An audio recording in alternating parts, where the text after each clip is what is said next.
कुदरत का निजाम चला, न ही कोई अगर मगर की सूरत हाल काम आई, ना बिन बुलाई बरसात कोई मौजज़ा दिखाने आई। यूं 25 करोड़ लोगों की उम्मीदों पर बिलाखिर पानी फिर गया और पाकिस्तान एक मरतबा फिर इब्तदाई राउंड में ही क्रिकेट वर्ल्ड कप से बाहर हो गया। गुज़िश्ता 6 क्रिकेट वर्ल्ड कप्स ये 5वां मौका है कि जब पाकिस्तानी टीम सेमीफाइनल राउंड से पहले ही मेगा इवेंट से बाहर हो गई है। 2011 में आखिरी मरतबा पाकिस्तान टीम सेमीफाइनल राउंड तक पहुंची थी, जहां ग्रीन शर्ट्स इंडियन टीम के हाथों 29 रन की शिकस्त से दोचार हुई थी। रवा वर्ल्ड कप में पाकिस्तान टीम 9 में से सिर्फ 4 मैचेस जीती और हद तो तब हो गई जब अफगान क्रिकेट टीम से हारी। कौमी टीम की इस बदतरीन परफॉर्मेंस पर अफसोस तो सभी को है, लेकिन ऐसी खराब परफॉर्मेंस की उम्मीद भी कमोबेश सभी को ही थी, क्योंकि सितंबर में जब ताखीर से टीम का ऐलान हुआ तो सभी को हैरानी के साथ साथ परेशानी भी थी। कई साबिक क्रिकेटर्स और तज्जियाकार तो टीम की सिलेक्शन को कप्तान बाबर आजम की फ्रेंड्स 11 कह रहे थे। दोस्ती यारी पर टीम की तैयारी पर एतराजात इतने बड़े थे कि chairman cricket board Zaka Ashraf ने अपना दामन झाड़ते हुए सिलेक्शन का जिम्मेदार कप्तान और चीफ सेलेक्टर को करार दे दिया था।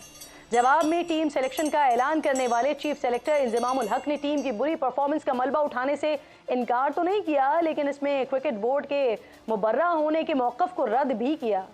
पीसीबी के अंदर पकने वाली जो हंडिया वर्ल्ड कप के दौरान बीच चौराहे फूटी, दरअसल वो काफ़ी अरसे से पक रही थी। हमारे क्रिकेटर्स जो वर्ल्ड कप में ऐसे खेल रहे थे जैसे कोई नौसीखिए हों, इनसे मुताल्लिक़ खबरें ये आ रही थी कि मेगा इवेंट की तैयारी के वक्त तो वो बोर्ड के साथ सेंट्रल कॉन्ट्रैक्ट के झगड़े में मसरूफ थे। जो मसला काफ़ी महीनों से खिलाड़ियों और पीसीबी के दरमियान तनाज़ा बना हुआ था, वो वर्ल्ड कप के लिए उड़ान भरने के आखिरी लम्हात में हल हुआ और क्रिकेटर्स अपने मुतालबात मनवा कर भारत रवाना हुए। अब जब सारी तवज्जो परफॉर्मेंस की बजाय पैसों पर थी तो फिर वर्ल्ड कप में ऐसी ही कारकर्दगी तो नजर आनी थी ना। यहाँ दिलचस्प बात यह है कि मुख्तलिफ खबरें आती रहीं कि पीसीबी की तरफ से मिलने वाले सेंट्रल कॉन्ट्रैक्ट में मौजूदा अपनी मर्जी का बड़ा इजाफा करवाने में बड़े कामयाब हो गए थे। जहाँ महाना तनख्वाह है, इसके मुकाबले में इन क्रिकेटर्स की मराद देखी जाए तो सवाल तो उठता है, सवाल तो बनता है। यहाँ पर मुश्ताक अहमद साहब साबिक क्रिकेटर हैं, टेस्ट क्रिकेटर, प्रोग्राम में मुझे ज्वाइन कर चुके हैं। बहुत शुक्रिया मुश्ताक भाई। अगर मगर वो आउट हो जाए, ये खेल जाए, इसके पॉइंट्स आगे बढ़ जाएं, पाकिस्तान ये कर जाए वो कर जाए, तो फिर उसके बाद कुछ ना कुछ चांस बनता था। सारे चांसेस खत्म हो गए। आज जब ये आगाज हो रहा था, हमारी सिर्फ और सिर्फ ये ख्वाहिश थी कि चलें आप सेमीफाइनल में जाएं या ना जाएं, कम से कम टूर्नामेंट को अच्छे नोट पे फिनिश करें।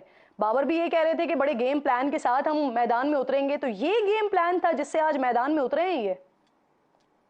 बिस्मिल्लाहिर्रहमानिर्रहीम। आई थिंक बहुत सारी चीजें आपने कवर कर दी हैं इस मौके के ऊपर। As a nation we are disappointed. आपसे ये जरा एहतिसाब वाली बात भी करूंगी, लेकिन ये जो आप पॉइंट रेस कर रहे हैं ना, मुझे जरा ये बताएं, क्योंकि आपने 13 साल काउंटी क्रिकेट खेली है, आपने ये सब कुछ देखा है, तो ये बाकी टीमों में भी ऐसे ही होता है कि एक किसी सीनियर का कोई भांजा निकल आए, कोई दामाद निकल आए, कोई बेटा निकल आए, बाकी टीम्स में भी इसी तरह से रिलेशनशिप्स होती हैं? और रिलेशनशिप का कोई चक्कर नहीं है। कोई जो अच्छा है वो अच्छा है, वो चाहे वो 3 भाई हैं, वो 4 भाई हैं, या कोई भतीजा है या भांजा है, अगर वो अच्छे हैं तो अच्छे हैं। मगर सिस्टम की बात मैं कर रहा हूँ, मैं सिस्टम बता रहा हूँ। मैं 6 साल इंग्लैंड की देखना टीम, आप पिछला वर्ल्ड कप जीते हुए थे, इस दफा नहीं जीते, मगर उनका एक सिस्टम है। जब वो वापस जाएंगे वो प्रोसेस में जाएंगे, उनको पता है उन्होंने क्या फ्लॉज किए, क्यों नहीं किया, उन्होंने इस कंडीशन को मिसरीड किया, इन शायद बॉलिंग तगड़ी नहीं लेके आए थे, व्हाटएवर। हम एशिया कप से ये पूरे पाकिस्तान में जितने भी हमारे क्रिकेटर्स हैं वो कह रहे हैं बार बार कि आपका स्पिन डिपार्टमेंट काम नहीं कर रहा, आपके स्पिन डिपार्टमेंट में मिडिल में विकेटें नहीं मिल रही, आपकी बैट्समैन जो है वो नया ब्रांड क्रिकेट जो चेंज हुई है वो नहीं खेल रहे। कौन ठीक करेगा ये? जब इतनी बातें हो रही हैं कौन पूछेगा इनसे? लेट मी आस्क यू, अगर आपके प्रोग्राम में कुछ आप सही नहीं होता तो somebody has to ask you ना, तू सॉर्ट इट आउट कैसे किया जाए जी? उस सोल्यूशन निकालने के लिए कोई ना कोई लोग तो मशवरा देंगे ना। उन मशवरों पे कैसा अमल हुआ, कौन फैसले करता है? सो ये प्रोसेस की बात है। और मुश्ताक भाई, ये शुरू कहाँ से होना चाहिए? ये ऑब्वियसली ये एहतसाब होना चाहिए ना सर। ये मुसीबत में पड़े हुए हैं, जब ये प्रोसेस, ये सिस्टम, ये हमारे पास क्यों नहीं हो पाता? 2011 से अब तक हम 5 दफा जो है वो वर्ल्ड कप सेमीफाइनल पहुंचने से पहले ही हम बाहर हो गए। एक दफा खेला, वो इंडिया ने हमारी दुर्गत बना दी। तो ये हमारे पास इस प्रोसेस से क्यों नहीं गुजरते हैं लड़के वापस आकर? मुश्ताक भाई खुलकर बात कीजिएगा, क्योंकि पूरी की पूरी टीम जो है ना, पूरी पाकिस्तानी कौम इस वक्त बड़ी डिसअपॉइंटेड है। ये कहिए कि क्या फिर हम ये कह सकते हैं कि जो हमारा बोर्ड है, क्रिकेट बोर्ड है, ये सियासत की नजर हो जाता है और उसका इम्पैक्ट फिर टीम के ऊपर आता है और फिर उसका इम्पैक्ट इस तरह की परफॉर्मेंसेस और इस तरह की टूर्नामेंट पे हमें जिल्लत का सामना करना पड़ता है? अब 100% इसमें दो रॉकेट साइंस तो है कोई नहीं। जब सिस्टम की मैं बात करता हूँ, जब चीजों का किसी को मुझे बताए ना, मैं जब एज ए कोच हूँ या मैं मुझे कोच रखा गया है, तो मुझे पता ही नहीं कि मैं अगले साल अगले टूर टूर करना है कि नहीं करना। तो मुझे कौन लड़का सुनेगा मेरी बात, कौन सिस्टम को अब्लाइज करेगा, कौन रिस्पेक्ट करेगा सिस्टम की।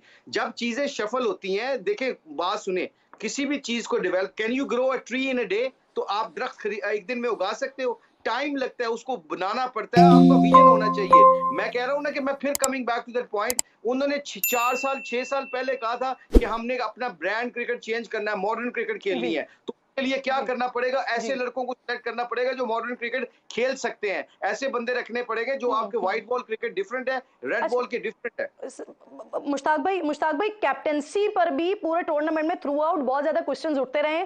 हमने भी एक पोल करवाया है, वो जरा मैं स्क्रीन पर दिखा भी देती हूँ। सोशल मीडिया पर हमने पूछा है लोगों से कि क्या बाबर को कैप्टन रहना चाहिए या नहीं रहना चाहिए, तो 60% लोगों की, पाकिस्तानी कौम है ये जो क्रिकेट को बहुत अच्छे से समझती है, जानती है, 60% लोगों की ये राय है कि नहीं, बाबर को कैप्टन नहीं रहना चाहिए, और 40% लोग ये समझते हैं कि बाबर को कैप्टन रहना चाहिए। ये है जी, ये पाकिस्तानी अवाम जो कि इस वक्त बहुत ज्यादा अपसेट है। अच्छा मुश्ताक भाई, बाबर का थ्रू आउट जो किरदार रहा है वो बड़ा डिफेंसिव रहा है। इनफैक्ट जो लास्ट टाइम फखर जमान ने परफॉर्म किया, जब फखर जमान मीडिया टॉक कर रहे थे, उन्होंने भी अपने इंटरव्यू में ये बताया कि जब जब वो शॉट खेल रहे थे तब तब उनको बाबर ने रोका कि रुक के खेलें, लेकिन वो खेल रहे थे, वो मार रहे थे शॉट्स। तो आप क्या कहते हैं कि आप समझते हैं कि बाबर को कैप्टन रहना चाहिए या नहीं रहना चाहिए? देखिए, मेरी बड़ी सिंपल सी बात है। कैप्टेंसी तो दूर की बात है, ये आपकी मैनेजमेंट जो होती है ना, अगर मैं कोच हूँ, तो मैंने डिक्टेट करना है, मैंने लड़कों को कहना है कौन से ब्रांड खेलना है। अगर लड़के आपकी बात ब्रांड नहीं खेलते, तो you have to change people. आपको फिर चेंज करनी पड़ती है, आपको वो ऐसा डिसीजन करने पड़ते हैं, जिससे आपको पता है कि यार ये बंदा मेरी बात नहीं सुन रहा, तो I have to change people. मैं कह रहा हूँ कि ये कैप्टेंसी का इश्यू नहीं है। कैप्टन जो भी हो, बाबर एक बड़ा हम्म। अच्छा प्लेयर हमारा, उसने बड़ा स्कोर किया है। देखिए, अभी आके हमें जी रैश डिसीजन नहीं करने पड़ते। By your time, get the right people, उनकी थिंक टैंक बनाएं, और थिंक टैंक बना के मुश्ताक जिन्होंने भाई, इस वक्त जो मौजूदा टीम में लड़के खेल रहे हैं, कितने लड़के हैं जो कि इस वक्त आप समझते हैं कि इनको टीम में होना चाहिए और बाकी सबको निकाल देना चाहिए? देखिए, बड़ा इजी है मेरा कहना है कि सबको निकाल दो, उसको निकाल दो, उसको ये निकालना खेलना कोई चक्कर नहीं। आप, मैं बार बार कह रहा हूँ कि think about it, by your time. अभी ये सिचुएशन है, हम हर्ट हुए हैं, हर्ट जी। हुआ बंदा ना फैसले गलत करता है। सब्र के लेकिन साथ, मुश्ताक भाई, पेशेंस के आपने आगाज में कहा ना कि जो जो खेल रहा है, जो अच्छा खेल रहा है वो खेल रहा है, जो नहीं खेल रहा वो नहीं खेल रहा। ये सिंपल सा एक कुलिया है, जहां जो हमारे पास नहीं खेल रहा फिर वो नहीं होना चाहिए ना टीम में। अगर वो बैगेज आप लेके, लायबिलिटी लेकर अगर आप चलते हैं, तो फिर इसी तरह के तो परफॉर्मेंसेस सामने आते हैं। बहुत बहुत शुक्रिया।